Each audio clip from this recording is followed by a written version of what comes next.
Hello here, everybody. It's Dr. Vance, Advanced Chiropractic and Functional Neurology. I hope you can hear me. I got a mic on. Hopefully that's working good. I just want to explain the good, the bad, and the ugly about the paleo diet and the vegan diet, both of them. So both of these diets are anti-inflammatory when done correctly.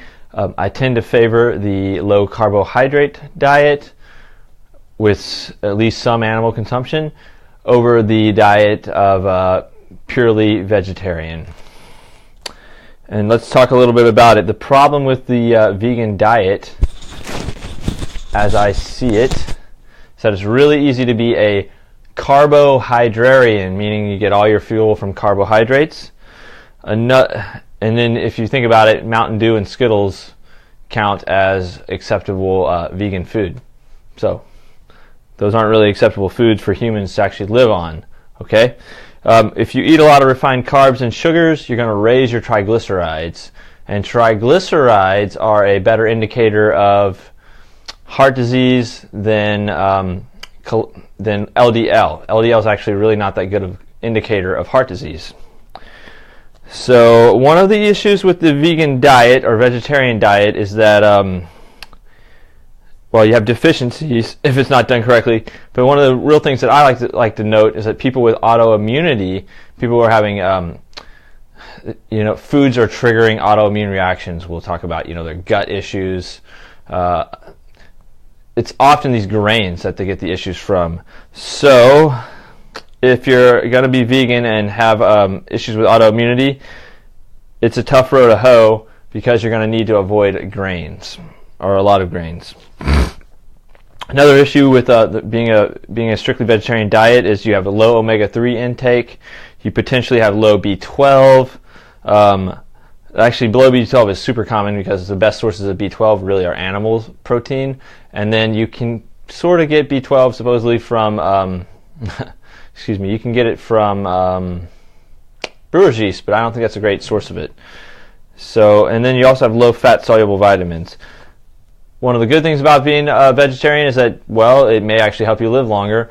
So if you look at the Blue Zones book, if any of you guys are familiar with that, in the Blue Zones book, one of the groups is actually pretty much strictly vegetarian, and that's the Seventh-day Adventists down there in Loma Linda, California. Excuse me. And they are basically vegetarians and not vegan, but they don't drink a lot of coffee, they don't drink alcohol, and they have pretty good spiritual lifestyle.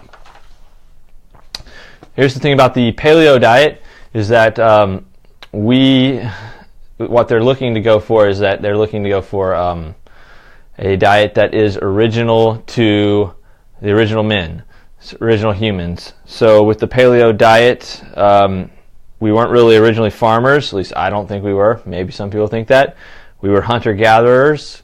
And if you look across the globe at these pre-written societies, these pre-kind of societies that don't have agriculture, there are no gatherer societies. In other words, there are no purely vegetarian societies. All of them consume some animal product.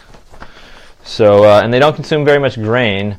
Yeah, even the ones today that have a little bit of access to grain tend to not eat too much of it. So when you do the paleo diet wrong, you're going to eat too much protein. And if you eat too much protein, you can get sick from it. There's a thing called rabbit sickness. If you eat low-fat protein particularly, it's where it's really similar to scurvy. And there was actually a female weightlifter who had an inborn error of metabolism, and guess what happened to her when she started pumping up her protein due to the paleo diet that she was on, and she was trying to train for a weightlifting competition? Well, she died, but she had an inborn error of metabolism, meaning she didn't digest protein very well. So here's the big takeaway. If you're going to do, cholesterol is important.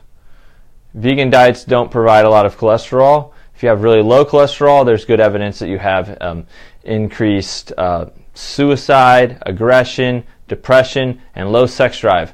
And what does cholesterol do? Cholesterol helps build a few things. So let's talk about those things. It helps build bile, which you need for absorption of a lot of things, including your fat-soluble vitamins. It helps with testosterone, female hormones, and vitamin D. And all those things are important. And as a clinician, I have observed that DHA is really critical for brain health. And the vegan diet is pretty low in DHA, natural sources of it.